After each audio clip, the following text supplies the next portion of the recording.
All right. I think we are live. We are Coach live. Diana and I are here. Welcome, everybody. And so we'll just want to welcome you this morning.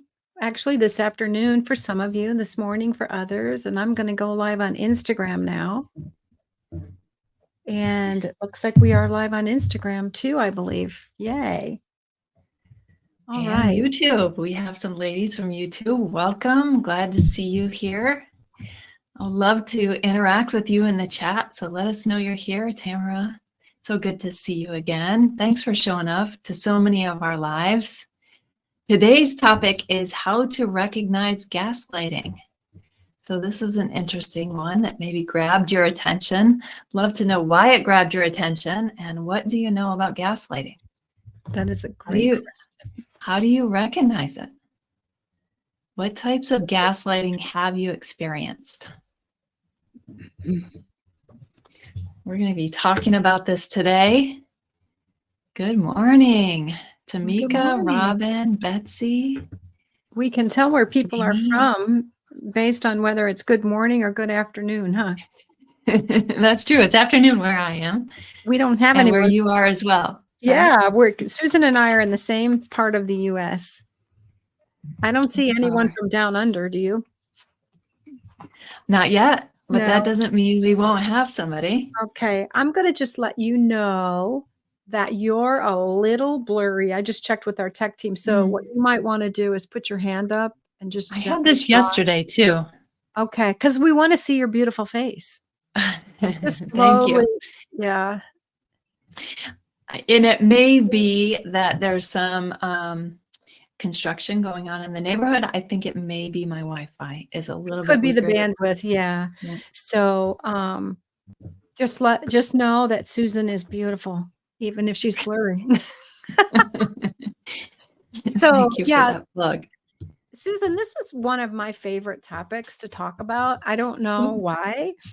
I don't have a reason why, but I guess maybe because it's a hot spot for me. I feel like it's one of the most destructive things that can happen to us in a relationship. And I always like to start with a good definition of what is gaslighting to you. And asking our audience, I think, is a wise thing. And the question that Susan asked was, how do you recognize gaslighting when it happens to you? I know it's something that's off, but not sure about subject.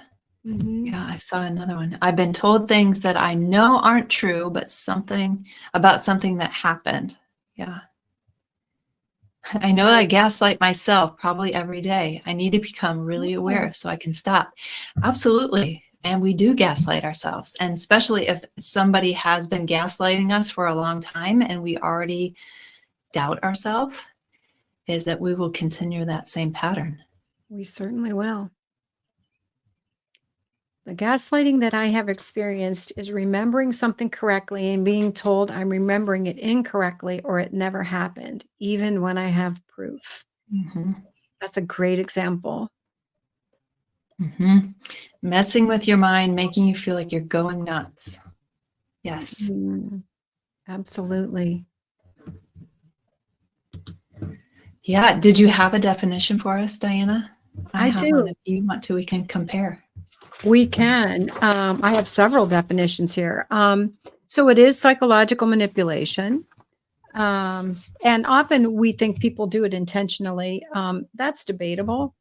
But it's when someone tries to make you doubt your own perceptions, your own memory, or even your own sanity. And it can occur in any types of relationships. I think where it gets us the most, though, where we're surprised and have our guard down, might be in our most intimate relationships, because I think that's where we're meant to feel safe and where we probably drop our guard and trust the most. But it's basically a tool of manipulation. And I'll let you give your definition, and then I want to ask you a couple questions about what you think. Okay.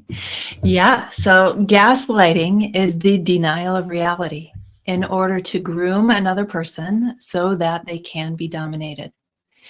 maintaining trust, denying reality, undercutting someone else's sense of self so that they feel that something is wrong with them. So they try to get you to trust them first, right? That's a sign. That's why it's so subtle, is they start building this safety that Diana was talking about. And then they begin subtly denying your reality, undercutting you, and making you feel like something is wrong with you. Good thoughts. And Kathy's asking, how could it not be intentional? It's intentional in that it's aimed at getting them what they want. And as Coach Susan said, it might be to gain control over you for whatever reasons or for whatever purpose they have. It's always intentional in terms of it's aimed at them achieving a goal. I think what's difficult about gaslighting is that it's often not overt. You might describe someone as a master manipulator. Whether or not they acknowledge that to themselves, it becomes, I believe, a style of relating that goes deeper than awareness. Do you agree with that, Susan? I do agree with that. I think you're right. The person generally has such a fragile sense of self and a desire to protect that and get what they want, that it isn't likely in their conscious mind, it's in their subconscious mind, and they do it without really thinking through it. It's just this desperate desire to have what they want and to control the narrative about that. Yeah, and I think often when we're dealing with people who have this pattern of gaslighting, they're really not aware to a large extent of the effect. There's no thought for the effect of what is happening to the people outside of them. And so it might feel to you like there's no thought. Well, you might recognize there's no thought, but it might feel like there's no concern. And what tends to happen is they are so good at doing this, they're very skilled at not being detected. And that's where the crazy making comes, because you might have someone that, for all intents and purposes, looks really wonderful on the outside and behaves very well to other people. But you see it and you feel crazy because there's a dissonance there with what they're saying and what other people are witnessing and what you may be experiencing. And it's been my understanding that the worst of it happens, like I said, in your most intimate relationships. So it might be the person that you're married to, or it might be a parent. And that's where it becomes the most confusing. And they are very skilled at pretending they aren't doing what they are doing. Hence, you feel crazy. Yeah. And so if you, like Kathy, feel like you have to record every conversation because you feel like you're going crazy, you've probably been gaslit for a while. Yeah. And it's so challenging to feel that, that sense of loss of reality and loss of touch with yourself, and that desire to gain that through recording it. Yeah, and Tamara's saying that she still struggles to wrap her brain around it. What the question was, she said, I still question that he knew what he was doing, that it was purposeful. How would you respond to that in a way that could make sense? So I think there are people who do it that are purposeful, and they may be in that psychopathic category, right? But there are a lot of, I think it's natural for a human being who lacks empathy to just only think of what they need, and to have a desperate attempt at getting what they need and protecting themselves. And so that I don't think is they're not fully aware. They have a lack of self-awareness. Yeah, wouldn't you say it's more like instinctual? Yes. Yeah. It's almost like when you think of Primitive. muscle memory. Yeah. Like there are just things we know how to do. We do it without even thinking, right? You know? So in that, and I think if we spend a lot of time trying to understand that can make us feel crazy. Well, yeah, that goes to the why are they like this, which we often get roped into, which then cycles and cycles in our mind of us trying to figure it out so that we can get help for them, if they only understood. And I don't find that to be helpful. I think to settle into, how do you know, what are the signs that you might be getting gaslit, and then what do you do about that? I think that's a better place to focus. Yes. You can't, and yeah, and I think there's some truths here. I can't change it. I can't get him or her to recognize it. So therefore, I must become aware of what I'm going to do when it shows up. And that's why we're here today. That's hence the topic. How do we recognize this? And then what do we do with that? Mm-hmm. Yeah. So how do you recognize it, ladies? So Kathy said she has that sense of, I better record this conversation because later on I know I'm going to question myself. That's one way to recognize it. You're second guessing yourself. Right. So, ladies, what are some ways that you have recognized it when it's happening to you? And I know one of our ladies in the chat said that I know for a fact the story that I remember is true, which is good if you can anchor in that. Sometimes you have to write these things down so when you come back to it, Mm-hmm. you do recall and remember correctly, because you can begin to question your own understanding and your own memory if you've been in a relationship with someone who does this very long. Mm-hmm. One of the things that I use, Susan, I think is a hallmark feature is confusion. Mm-hmm. And it could be even like a brain fog, like, wait a minute, or it could be like a somatic confusion, like just something just doesn't agree in my body, or it just doesn't feel right. So for me, that confused state is always a good place to take a pause and take a step and ask, what's going on here? I may not be able to put the pieces together in the moment, but I know that confusion is kind of a red flag to take a pause. Mm-hmm. Yeah, and your body may feel threatened or on edge, and you're not exactly sure why, because nothing seems to be dangerous, right? We're not Right. talking this, that could be from something in your past where you're feeling emotionally reactive, but it has to do with the person that you're with, that you're feeling that edginess. Mhm. And perhaps even you feel a need to apologize or to make them happy so Mhm. that they don't gaslight you, that you might feel this need to agree with them, feeling like something is wrong with you, perhaps. I can see that. The inability to bring peace and calm to the situation would would enable you to step in and try to just agree to move beyond it. But I always use the analogy, if I have to agree with someone just to get the climate down in the room or to feel peace or at ease and throw myself under the bus, is it worth it?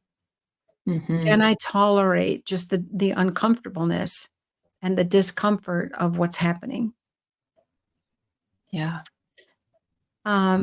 So our ladies are giving us lots of good suggestions. So I feel uneasy in my gut. It doesn't sound right. I don't feel comfortable or safe with that person. Mm-hmm. Yeah. When I can recognize it, I no longer self-blame. Yeah, so that self-blaming, something must be wrong with me. I must have caused this. Hmm. And so especially if you tend to yeah, because we don't want to get to the point where we gaslight ourselves. And so what you really want to do is trust what your confusion or your Mm-hmm. unhappiness or the lack of peace or safety is telling you.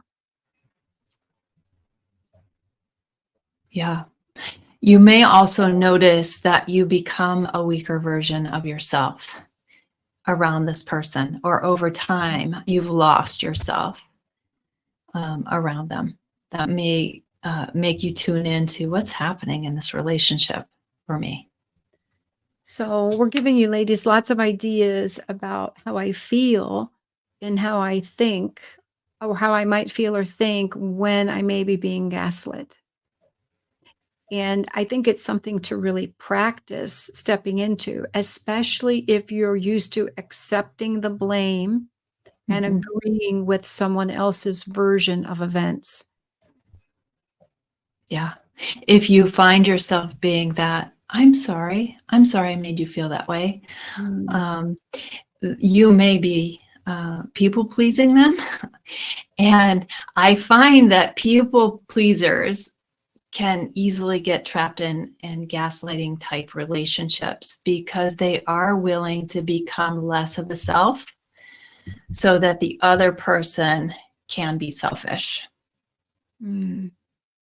Right? To create that balance. If this person is going to be selfish, then you move down the scale to, I better just not have a self then. And that's how we're going to say survive and stay balanced in this relationship. Yeah, I have a list here, and I'm going to see if I can. I had Leslie's list. Yeah, we have a really good handout, how to recognize tactics of manipulators. Dr. Ramani mentions 3 classic things, and I'd like to mention them if that's all right with you, Susan. Please, yeah. Okay, so so there are three ways in which you can classically feel like you're being gaslit, and one is that someone tells you you're too sensitive. In other words, and really what they're saying to you is, I don't agree with what you're feeling or thinking or hearing or smelling, whatever. And literally what they're saying is you have no right to feel that way. And your internal sense is, or what's happening to you is not valid and it's wrong. And so my question is, has that happened to you where someone has said to you, you're too sensitive? You shouldn't, basically, you shouldn't feel that way. And what do you do with that? Great question. What do you do with that? Mm-hmm. So rather than going crazy, which I see a lot in the chat, I feel like Yeah. I'm crazy. What can you do with that? Has that happened to you? It's happened to me. I can really relate to that one. You're too sensitive. You know, I've had that said about what I feel. I've had that said about how I react to certain things in the environment, you know, that I have allergies to. Um, and yeah, and my smell or even my hearing. Yeah, yeah. And so, one of the things that I do with that is I reinforce the opposite of gaslighting to myself is I know what I think, I know what I feel, I know what I smell, I know what I heard. Because I want to hear that internal voice and I want to because it's come from a place of knowing. And that's what the gaslighting tactics are aimed at getting you to abandon your own sense of knowing. And then the next thing you do is you exit that conversation. You're not going to continue arguing with someone about what the reality is. Yeah. Great advice there. And having outside supporters that you can trust. Absolutely. And then telling yourself, I'm important. So the second thing Dr. Ramani suggests is one of the main tactics. You're too sensitive. The first one, deflection. Always trying to deflect to something outside of you. Or shifting the conversation to make you feel bad. I saw some of that happening last night. I watched and I'm not going to say anything more than this, but I watched the debate and I saw the use of deflection very much. We're not going to talk about me and I'm not going to answer anything about me. Let's talk about you and this and what you did wrong, right? Because I don't want to deal with what's right here or what you're requesting. And the third one is that never happened, which is a classic, right? You didn't see what you thought you saw. You didn't hear what you heard. And that's just denying your a whole sense of reality. Yeah. Yeah. Yeah. Great tips. I'm seeing, Diana, that I'm blurry and cutting out. I'm going to switch my Wi-Fi connection. So I might just kind of cycle for a second, but You may be cutting out to some of our ladies. You're not cutting out to me. So yeah, okay.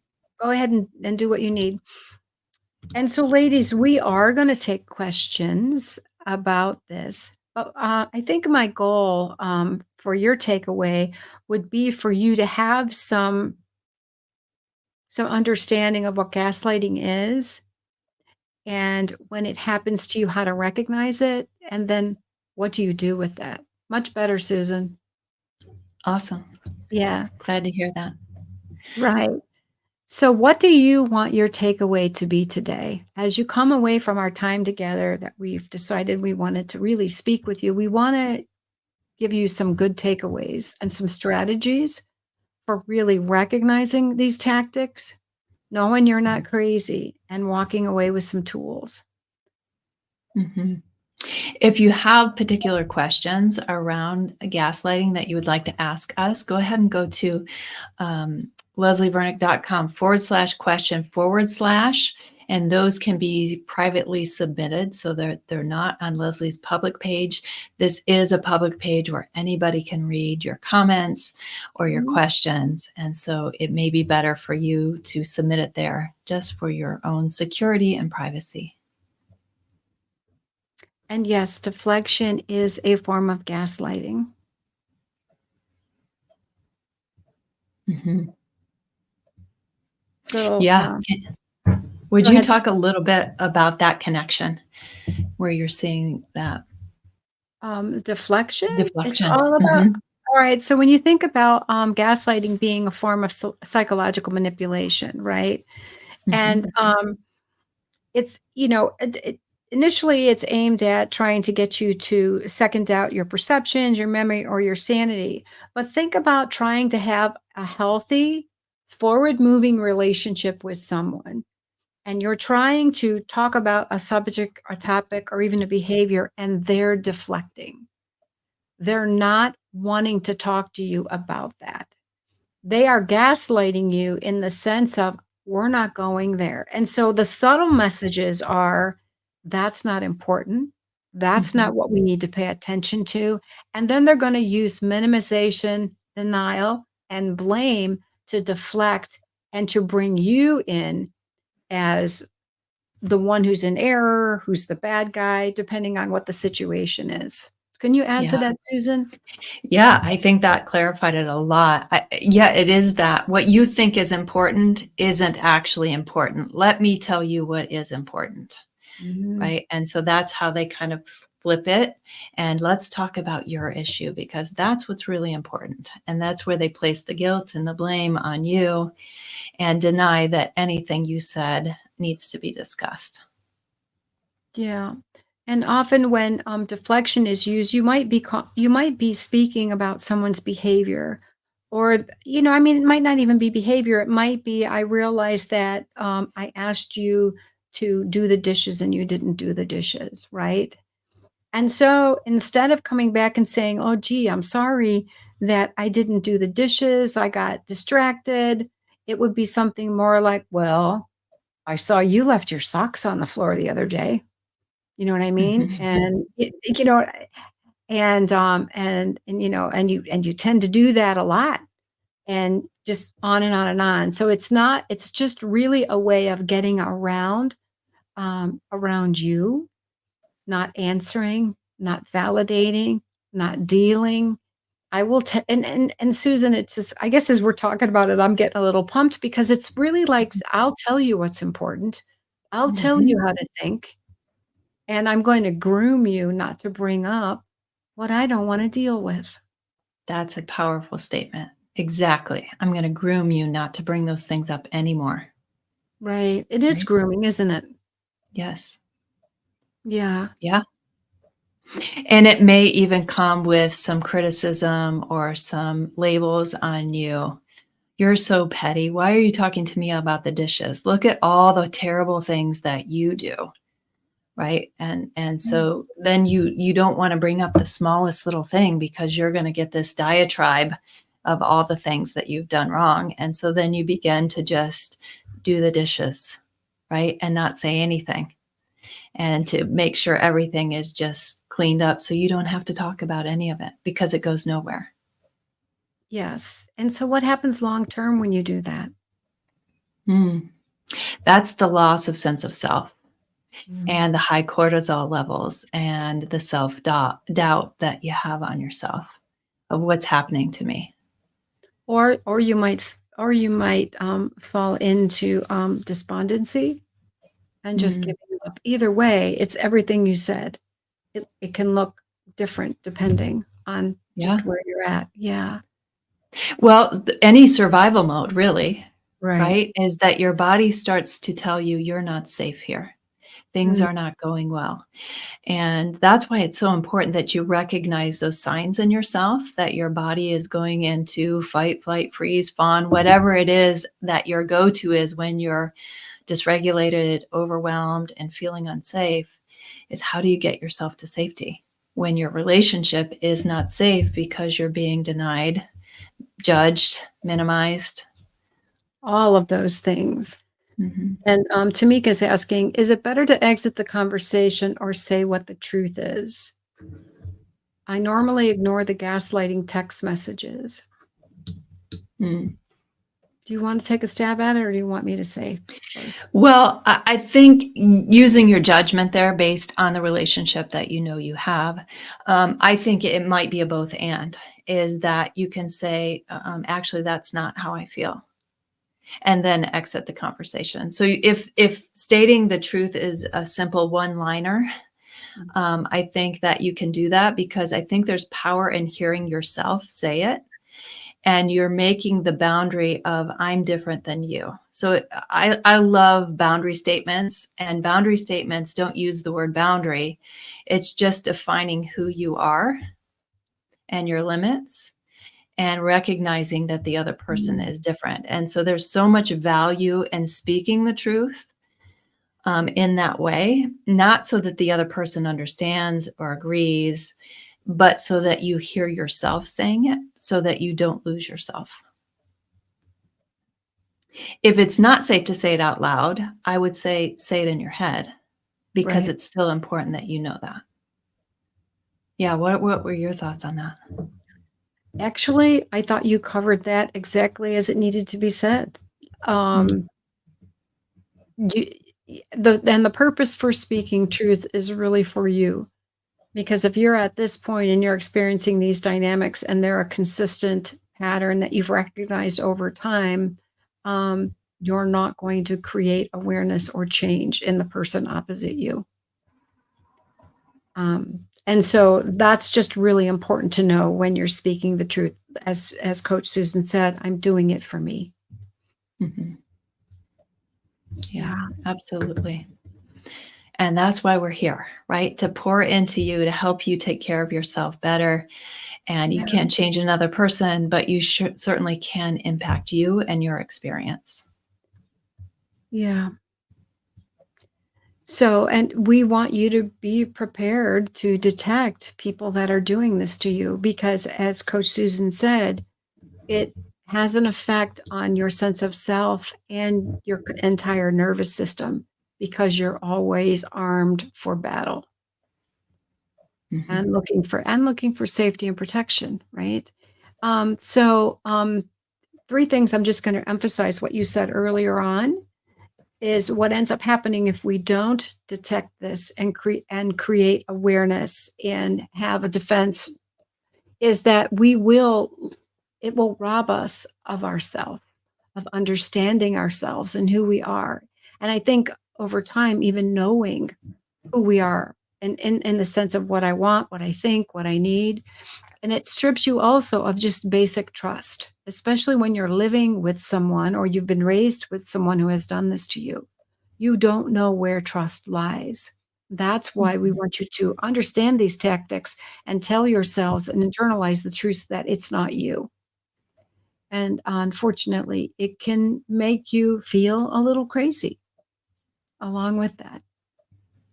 Mhm. Yeah. And And I you're think not crazy. you're not. And even if it's happening to you from someone who tells you they're good and wonderful and loving, what you want, one of the things you want to do is internally tune in and trust your experience of what's happening to you. Notice the lack of peace and the lack of safety. there's where the reality lies. Yeah, well said. Coach Diana referred to Dr. Ramani or Ramani. I forget how you say her last name. Somebody asked I that. can't pronounce Ramani Durvasi. She is someone who I believe has done extensive research. She's becoming a popular speaker at this time, and she's very articulate on this matter. She's a good resource. She is a great resource. How do you feel about taking some questions, Diana? I can. We can do that. Let me pull that up. You have it as well? Yeah, let me read the first one. Okay. Ex-husband is spreading rumors and gossip about me that are untrue. It's so devastating to me. I know it's not even of my character, like that I had an affair. Saying I'm an adulterous woman. I've attempted to live my whole life godly. I've made plenty of mistakes. He enjoys bringing me down, has the whole family involved. I struggle trying not to blame myself. He confirms the divorce was the right decision for me. Oh, this confirms the divorce was the right decision for me.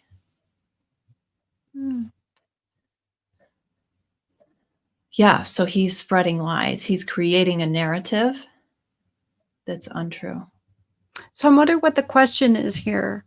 I'm wondering what the question is. And you know what? This happens a lot to our ladies. When you're married to someone who's interested in preserving their image and they construct lies about you, it's armed at defending, like you said early on, that insecure and weak sense of self that they have. Anything is an affront to it. So the fact that you left looks poorly for him, and he's going to do whatever he can to make himself come out shining. And so what do you do in those circumstances? What would be wise? And some of you might have some answers for what you think might be wise in the chat. But if someone is defaming you and speaking lies about you and your character to your family, how would you respond to that? It's a huge challenge. And a lot of this, I think, is grieving and acceptance, because you can't control what other people believe or what they say about you. But I always look at it this way. People who are close to you, who know you, will know your character based on how you show up. And I think this may be a tactic that's continuing even after divorce, for him to get in your head and to derail you so that you're reactive and that you feel crazy and devastated to the point of losing yourself still. So that it basically confirms, not that you'll have an affair, but it confirms that something's wrong with you, right? And so be careful not to fall into that.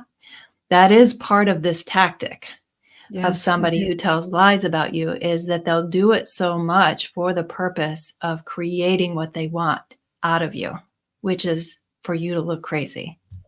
That's a good point. I think the only thing I might add to that is that I would be willing to speak truth to those people in my family that I have a connection with and a relationship with, in the cases where I think they would be able to take it in. And I wouldn't and I think a lot of times when this happens, Susan, we often find those individuals who are there for us. It kind of separates those who are there for us and those who are against us, right? Yeah. Jen saying it sounds too simple for those closest to you to know who you are. Unfortunately, others will believe what another person says. Yeah. And it's sad, but that's our reality. It is a reality, but and I also think that it would be worth having a conversation, taking that person to lunch and just asking some curious questions and showing them who you are and kind of inviting them to a little bit of doubt and some curiosity as to what the reality might be. And there can be some really good ways to do that. It most certainly should be done with kindness and compassion for their confusion, because we know how difficult it can be to sort through someone who's pretending and protecting. Mhm. But even to be able to discern the safety in that, right? Is the person that you're trying to talk to likely to give you the floor, right? To share. Yeah. Are they Yeah. willing to listen? I think that's important to discern.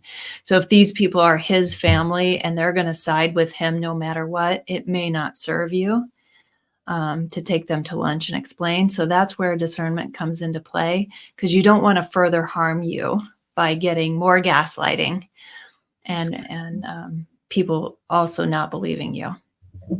This is a hard one. It is And it can be extremely painful.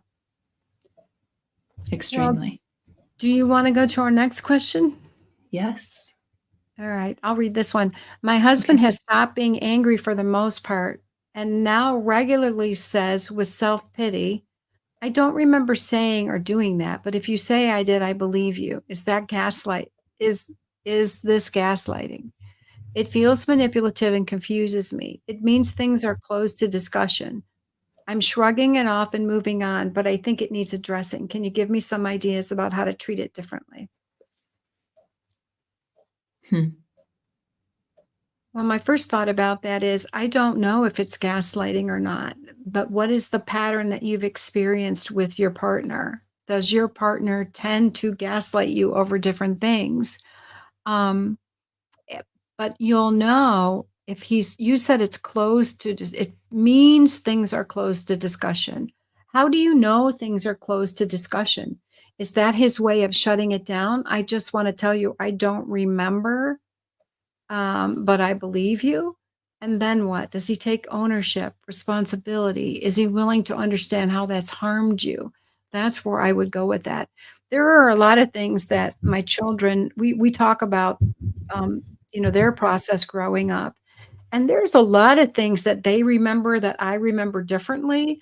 And there are some things that they remember that I don't, because I don't have as good a memory as some of them do. Um, but it would be gaslighty of me to say to them that didn't happen. What would be, I feel, more honest and genuine would be me to be say, I don't remember that, but I'm really sorry. That was Mhm. wrong. Can you say more about that? And to be with them in that moment to help them to know that I'm not afraid to go there with them and I'm going to believe their reality. And I'm going to stay with them in it as long as it takes for them to feel heard, seen, and understood. Mhm. Yeah, I think that's beautiful. And are you seeing that in him? And I guess maybe you could ask a clarifying question. Um, what's your best guess of why you might have said or done that, even if you don't remember it? Or are you concerned for yourself that you're not remembering things that you say or do? Why might that be? So, is there something going on? Is it dementia? Is he in fight or flight, perhaps, where his memory is shutting down on him for some reason? I think to explore it further will help you to know, is it closed off to discussion or is there something else going on?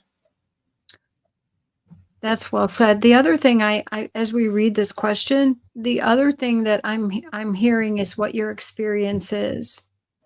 Um, you're saying that you're detecting an attitude of self-pity and that it feels manipulative and it's confusing to you. I think those are the symptoms that we were talking about early on.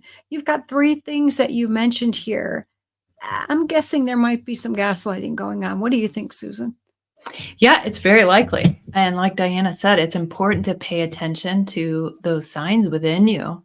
And I would say, if you're not sure, press into it a little bit. And Diana has given you an idea about that. Can he continue to stay with you in the conversation, even though he doesn't remember it? And you could ask for that. Yeah. Mhm. I think together we're covering it pretty well. I hope so. Well, let me ask you this. Can gaslighters stop doing it? And I'm going to answer the way Chris Moles would have answered. And he will say, yes, they can, but will they? Right. Great answer. Mm-hmm. And what would it take? Yeah, yes, they can, but will they? And we can look at the stats on that. And there are some descriptive words that we could give you to know if they are willing to do it. And one of them would be, is there self-awareness? Is there a willingness to entertain self-awareness? You know, when I'm confronted by something that I'm doing, what is my response to that? Am I curious? Am I willing to entertain the fact that, yeah, even though I feel differently or think differently about it, someone's experiencing this from me? You know, I don't know. Maybe let's just imagine Susan and I were in a conversation and we're talking about work. And I'm giving her some critique that she didn't invite. We'll just making up a scenario here, right? Okay. And I think I'm being helpful, but Susan is experiencing it as being cruel and demeaning.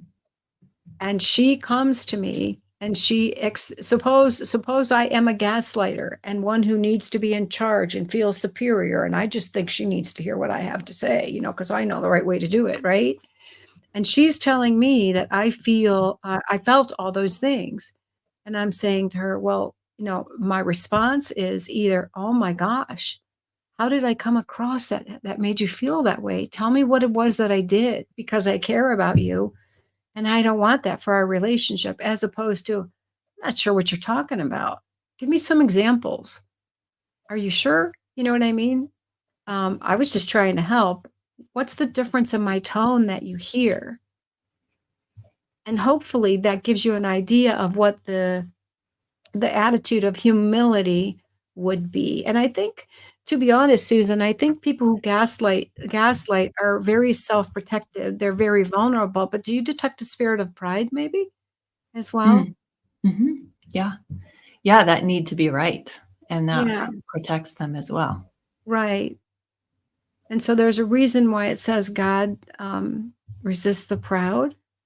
I think it's because then we can't be corrected. And the course of walking as a believer is a course of correction from the Holy Spirit and wise others. Mm-hmm. Yeah. And I see Trust by Henry Cloud is being recommended. That's a great book. It is. Thanks, Jenny. Yeah. All right. How to deal with it. Do I speak up? Oh, wait. Did you want to talk about can gaslighters stop it? No, you did that great. Okay. There's not much more to say about that one. All right. How to deal with it. Do I speak up? Do I validate myself? And if speaking up, then what might some scripts be? And I think we talked a little bit about that when we answered the first question. Do you have anything to add, like about some scripts sound really good, and I think they can be helpful. And the thing you said to the earlier question was, that's not how I believe. I think that's what you said, wasn't it? Yeah, that's not actually how I feel, right? If somebody's saying, you're so depressed all the time, I saw that in the chat, right? And so they're putting a label on how you feel. Like if I were to say that to Diana, you're always so depressed. You need to get some help for yourself. You need to go to a psychiatrist. Then she might say, go ahead, Diana. Wait, say that again. If you're not depressed, but I'm trying to tell you that you are, and I say, you know, you're always so depressed. Everybody thinks so. You need to go to a psychiatrist. I really think you need medication. Do you want to know what I would honestly say to you?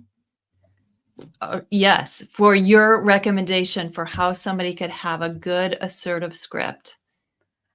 Not an aggressive script or a passive script, but a very good assertive script.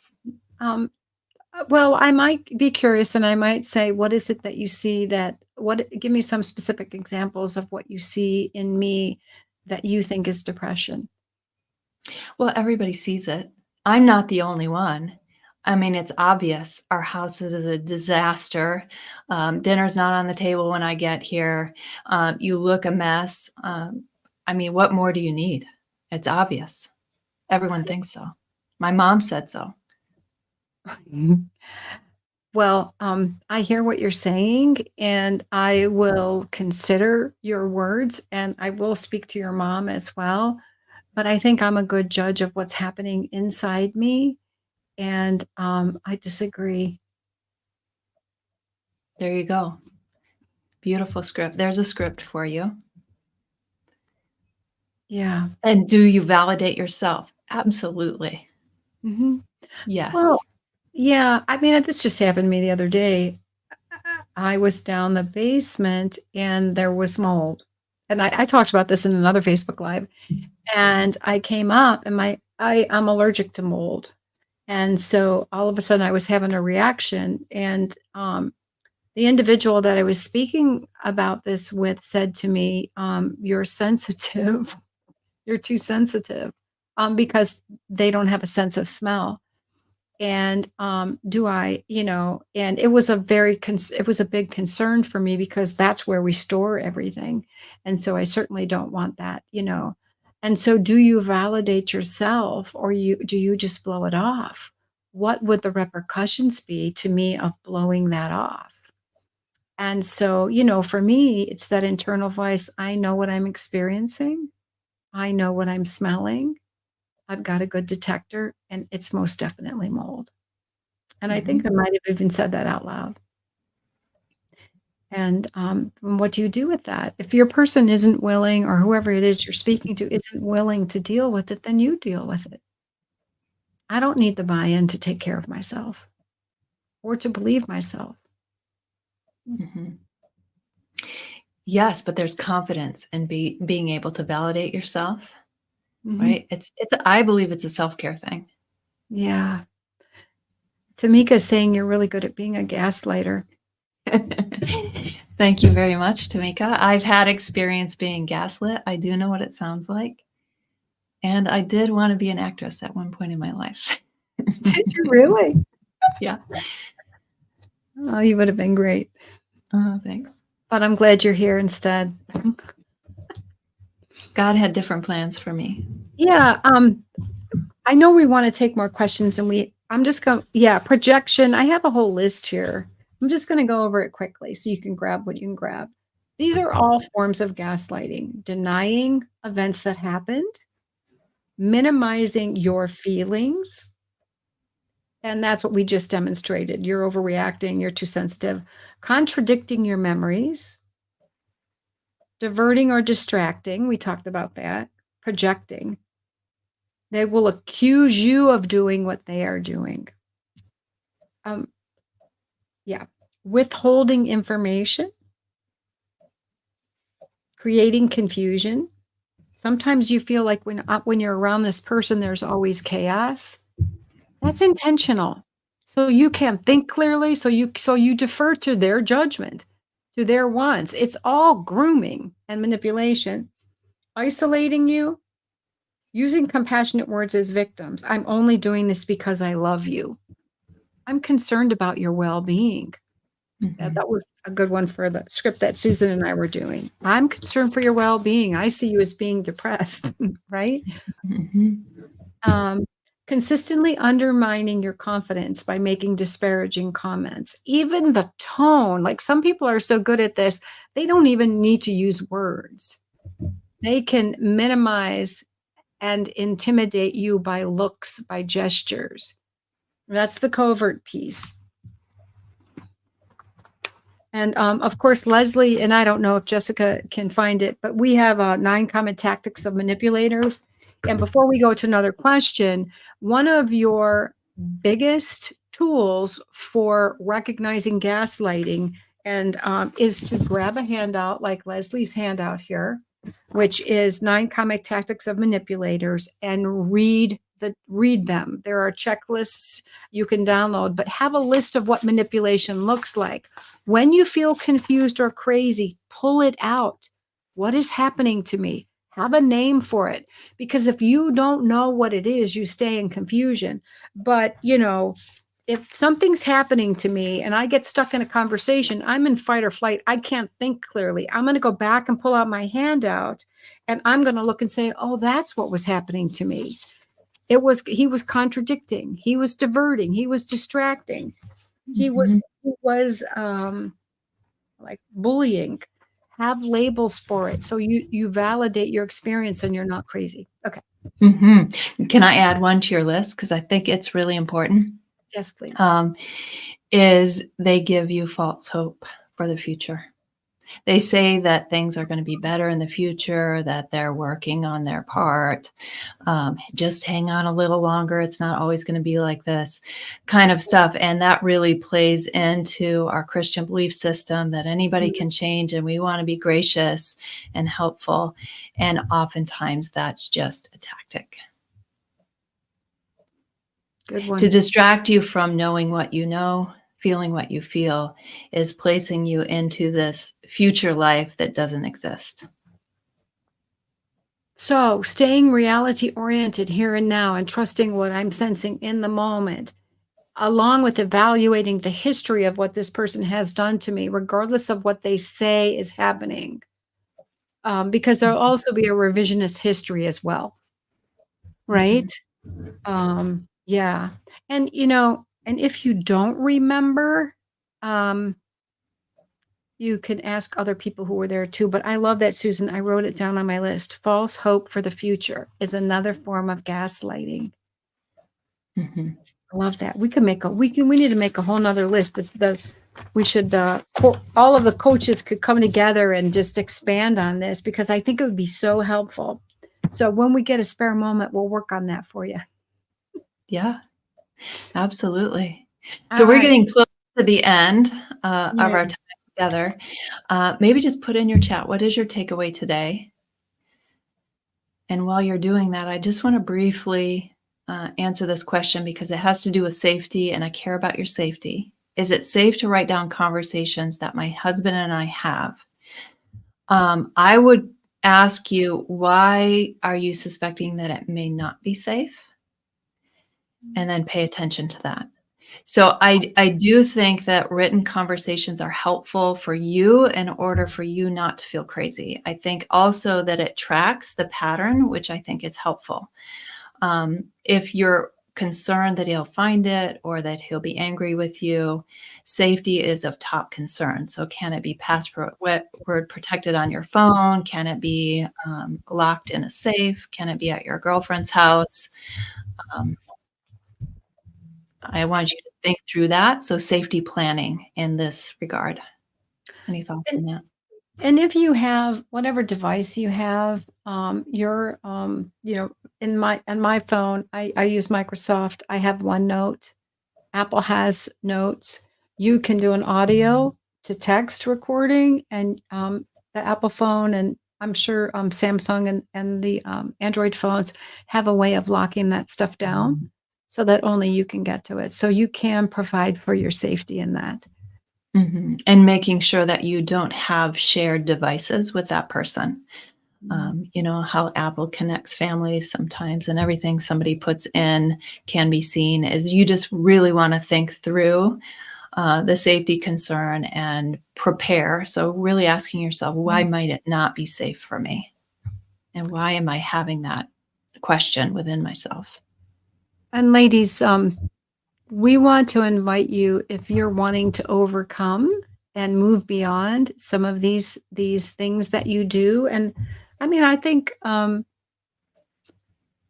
yourself against gaslighting one of the ways that we can do it negatively is we can engage in surrendering and pleasing the people outside of ourselves just to stay safe. So we're going to invite you to explore all the ways in which we engage in behaviors that we need to move beyond, that you may not even realize are embedded in a subtle form of people pleasing to stay safe.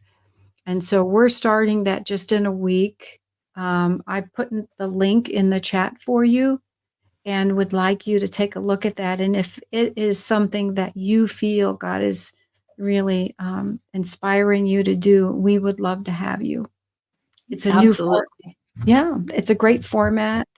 Each Mhm. coach will be doing 1 week of the module with you, and you will have 9 opportunities per week to dive in and do that along with us. Mhm. And so you start with week 1, is it on the 10th of July? It Is that the is. right date? Mhm. Okay, so it's coming up. And we, as Diana said, we're all really excited about this format. I think it's going to make it easy for you to have your summer schedule and contribute to your well-being and your health. And we're really looking forward to this. It's a fantastic curriculum, and we have lots of experiences planned for you in those 90-minute groups. So you get to choose when you join us, and you have 9 options, and you can join more than one. So there's tons of value, I think, in this. I'm Oh, really yeah, excited to see how it goes. absolutely. It's going to be, yeah, depending on how many ladies we have, you may have a very small group or you may have a group of 15 women. We don't know how it's going to go, but you'll have 9 opportunities per week. And I've talked with some of the people that I'm working with that are planning on attending twice a week at least, just so they can hear differently, and Mhm. absorb as much as possible. So I'm hoping that what we offered you today was helpful for you and that you will be transformed in some ways. Based on the information that we've given you today, what are your next steps that you're going to be doing Mhm. differently as a result of what you've heard today? Great And if, question. yeah, what's going to be different for you? What are you stepping into differently? Next steps. Tamara is saying the exercise from yesterday is already bringing up lots of emotions, and that's a good thing. Nice. So thanks for saying that, Tamara. She's referring to something we've already been doing for our group members. And we're going to be doing more things like that in our group coaching 6 weeks. And so you're not going to want to miss out on that. Right. So It I think, brings change. yeah. So we just want to thank you for being with us today. Susan and I have a hard stop today, a full schedule. So we just want to hopefully see you soon in the future. And if you want to join us with the Moving Beyond People Pleasing Challenge and your summer schedule allows you to do that, we look forward to that as well. Absolutely. Thanks for being here. Good to All be right. with you, Diana. Yeah, Bye, absolutely. everyone.